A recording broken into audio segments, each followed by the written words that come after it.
E aí, pessoal do nono ano, vamos lá para mais uma aula? Hoje nós vamos falar de História do Brasil, República Nova. Nós vamos tratar os governos provisório e constitucional de Getúlio Vargas. O seu material didático da página 15 a 20. Se você não tiver com material, a página está lá embaixo.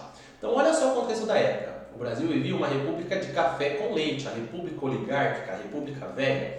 Você tem que lembrar que as oligarquias conduziam a política usando um sistema de acordos. Então, o coronel era o poder municipal e controlava o curral através do voto aberto. Quanto mais pessoas devendo favores, mais pessoas obedecendo, maior a força do coronel diante do governador, que apoiava o coronel, recebia o apoio do coronel para manter a estrutura do Estado. Cada Estado apoiava a política controlada por São Paulo, produtor de café, e Minas, produtor de leite. Daí o termo café com leite.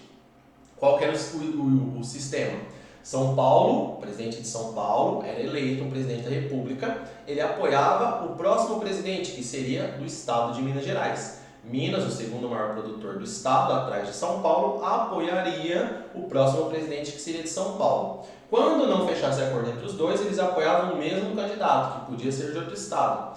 Dessa forma, o presidente mantinha as coisas como estava, não melhorava a vida do povo, não mudava o sistema de voto, e aí o povo continuava dependendo do coronel, o coronel apoiava o governador apoiava o presidente. O que isso vai causar para o Brasil? Uma dependência muito grande das exportações dos seus gêneros alimentícios, principalmente o café.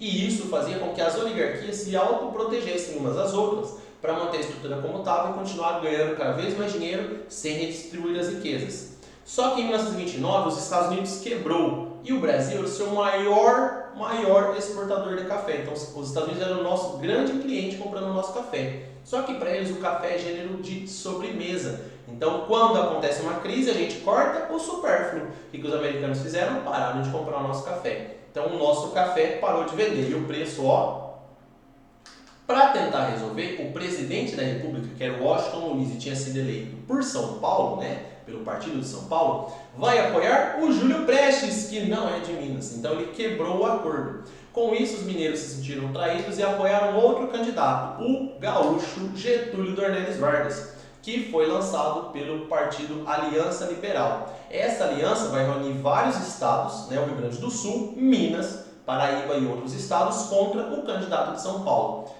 A vitória era certa de Getúlio, só que não. Getúlio perde nas urnas e aí eles pedem a recontagem. Na recontagem, Getúlio perdeu por uma margem ainda maior. Então começa uma tensão. A galera começa a defender que as eleições eram fraudadas, que o voto aberto era ruim e que o presidente deveria ser deposto. Porém, o presidente Washington Luiz conseguiu acalmar os ânimos, explicar o porquê tinha feito aquilo e a coisa começou a ficar calma. Porém, ele não contava com o acaso. O vice do Vargas era o paraibano João Pessoa, que foi assassinado devido a um problema pessoal ou um assalto. Os historiadores têm várias versões sobre isso. E aí o que acontece? A aliança aproveitou esse assassinato para falar que o presidente da República tinha mandado matar o João Pessoa. E com isso vai explodir a Revolução de 1930.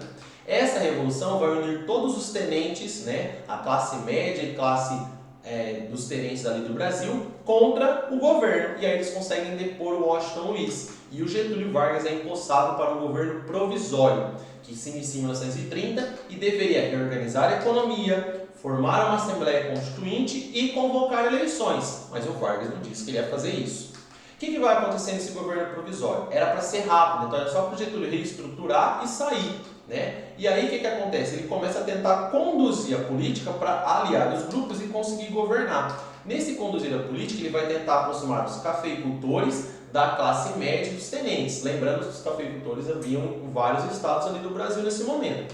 Esses cafeicultores começam a ficar descontentes quando Getúlio depõe todos os governadores que tinham sido eleitos no sistema de manipulação e coloca interventores, que ele mesmo escolheu um a um pessoas de sua confiança.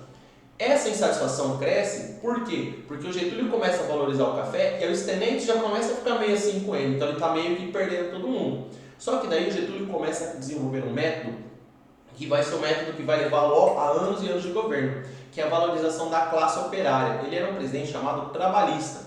Então o Getúlio ele cria o Ministério do Trabalho em 1930. Esse ministério tem como foco ajudar a população operária e os trabalhadores do Brasil. Mas a gente já fala do ministério mais para frente.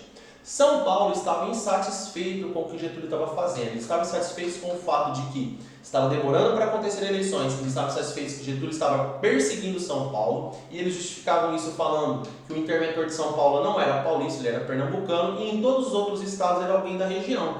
Então o que acontece? Eles começam a reclamar que o Vargas não está deixando São Paulo viver, que o Vargas está perseguindo São Paulo, culpando São Paulo pela situação que o Brasil estava. Por isso, eles começam a fazer uma série de protestos exigindo eleições e uma nova Constituição. O governo começa a reprimir o governo de São Paulo, né, o interventor de São Paulo. E numa dessas repressões morrem 4 estudantes. Vocês têm que entender que historicamente no Brasil, quando morre estudante em protesto pacífico, a galera não deixa passar. Por isso os paulistas uniram o nome dos 4 estudantes numa sigla, MMDC, que era de Martins, Miraguaia, Drauzio e Camargo, e convocaram a população à luta. A ideia é que São Paulo começasse uma nova revolução para tirar o Vargas do poder e reorganizar o Brasil. Eles esperavam que os outros estados acompanhassem São Paulo, porém o governo foi rápido. Fechou as fronteiras do estado e não deixou entrar nem sair nem mantimento nem pessoa. Então em 3 meses o governo conseguiu sufocar a revolta. Mesmo derrotados, os paulistas não são considerados perdedores desse movimento, da Revolução Constitucionalista de 1932, ou Revolução Paulista de 32. Por quê? Porque o Getúlio convocou uma Assembleia Constituinte para escrever uma nova Constituição e trocou o interventor de São Paulo, colocando um paulista. Nesse momento, ele também vai convocar regras novas para uma eleição para escolher os deputados que vão escrever na nova Constituição do Brasil. É, por exemplo, a primeira vez que nós vamos ter o voto secreto e o voto feminino. Inclusive, tínhamos uma deputada no grupo que escreveu essa nova Constituição.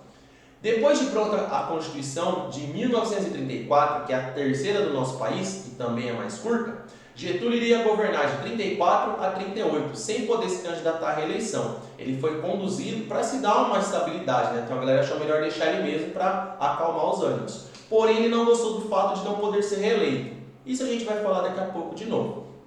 O voto secreto foi oficializado na nossa Constituição junto com o voto feminino. E também foi a primeira vez que as leis trabalhistas entraram na Constituição. Foi a consolidação das leis do trabalho. Então foi criado o salário mínimo, tudo isso a partir do Ministério do Trabalho. Lembra que eu falei que o Ministério ia lutar pelo povo? Então olha só, um salário mínimo para as pessoas poderem viver dignamente, férias, porque antes a pessoa saía de férias, ou ela voltava e não tinha emprego, ou ela saía e não recebia nada, porque ela não estava trabalhando. Então normalmente a galera abria mão de tirar férias. Indenizações em caso de demissão injusta, né? Por exemplo, a pessoa tirou férias, voltou a mandar embora sem justificativa, tem que pagar a indenização. Então, se o cara não cometesse algo errado, ele não podia ser mandado embora sem receber indenização. E isso vai ser criado pelo Ministério do Trabalho e ao longo das eras vai ampliando. Então, no próprio governo Vargas vai melhorando para os trabalhadores e ao longo dos anos os governos também vão usar o Ministério para melhorias para a população. É um órgão muito importante. Nesse momento vão surgir grupos políticos, porque é uma nova Constituição. Então nós vamos ter a A e B, que ela vai ter orientação totalitária, no mesmo estilo das aulas que a gente viu da aula passada, no mesmo estilo totalitário lá do fascismo espanhol e do italiano. Fundada em 1932 pelo Plínio Salgado, que é esse moço da foto aí, a A e B ela defendia o integralismo. Então ela defendia que o Brasil deveria ser ultranacionalista e que ele deveria nem que fosse o governo rígido, na marra, conter as crises e as greves. Na mesma ideia do Mussolini. Eles defendiam assim que a moral e o bom caráter salvariam o Brasil. Eles são muito próximos, então, como eu disse, ao fascismo italiano e fascismo espanhol. O que nós vamos ter agora? O outro grupo, que era meio que a oposição dos integralistas, era a ANL, que era uma organização socialista. A ANL ela foi fundada em 1934 por vários grupos socialistas e comunistas, então não tinha um líder específico igual no caso dos integralistas. Lembrando que por ter um líder e seguir muito o que ele pensa, o integralismo se aproxima do fascismo. Já aqui eles vão se aproximar da ideia da União Soviética. Eles começam a se opor a Getúlio Vargas, começam a falar que ele não representa nada de bom no Brasil. E o povo estava gostando do Getúlio. E aí o que acontece? Eles tentam um golpe em 1935, a intentona comunista. Eles iriam depor o Vargas e instaurar o comunismo no Brasil, mas isso assustou a população e a classe burguesa do Brasil. Então eles acabaram apoiando o Getúlio na suspensão desse partido. Então foi proibido de existir a ANL. Nesse momento também o Getúlio conseguiu declarar estado de sítio, onde ele, como chefe do Poder Executivo, não precisaria consultar o Poder Legislativo e o Judiciário para tomar as decisões. Então ele ia conseguir e até suspender os demais poderes. Isso vai ser levado até 1937. quando o Congresso decide suspender o estado de sítio, porque já tinha passado o problema, e convocar o Congresso, convocar o Judiciário para organizar as eleições de 38, já que o Getúlio tinha que sair. Mas lembra que eu falei que ele não ficou nada satisfeito? Então, ele vai dar um jeito de permanecer no poder, porque ele achava que era necessária a continuidade dele no governo. Por isso, as eleições estavam previstas e ele não apoiou nenhum grupo político, nem a AIB, que já estava meio se aproximando dele, e nenhum outro partido. E aí ele descobriu, e foi para o rádio, contou para a população, o Plano Cohen, um plano que iria acabar com o governo dele, assassiná-lo e instaurar o comunismo. Então seria um novo golpe comunista. A população se assustou e o Vargas suspendeu a Constituição e declarou um novo tipo de governo. Porém, mais tarde se descobriu que esse plano era um treino do exército, uma tática de como o exército deveria agir no caso de um golpe comunista. O Vargas usou isso como uma justificativa para iniciar o Estado Novo, que aí é tema da próxima aula. Agora eu vou explicar para vocês as atividades.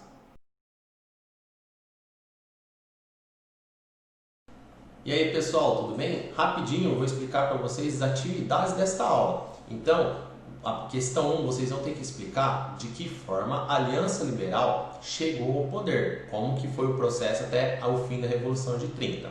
Na questão 2, vocês têm que explicar por que São Paulo acabou se revoltando contra o governo, porque começou a Revolução de 32. Na questão 3, vocês têm que diferenciar a A e B da ANL, então os integralistas dos socialistas. Na questão 4 é de X, vocês têm que marcar a alternativa de por que começou o Estado Novo, o que levou o Vargas a iniciar o Estado Novo. E na última questão, hoje nós chamamos de viagem no tempo. Vocês vão ter que refletir a importância do Ministério do Trabalho e como seria a nossa vida se ele não existisse.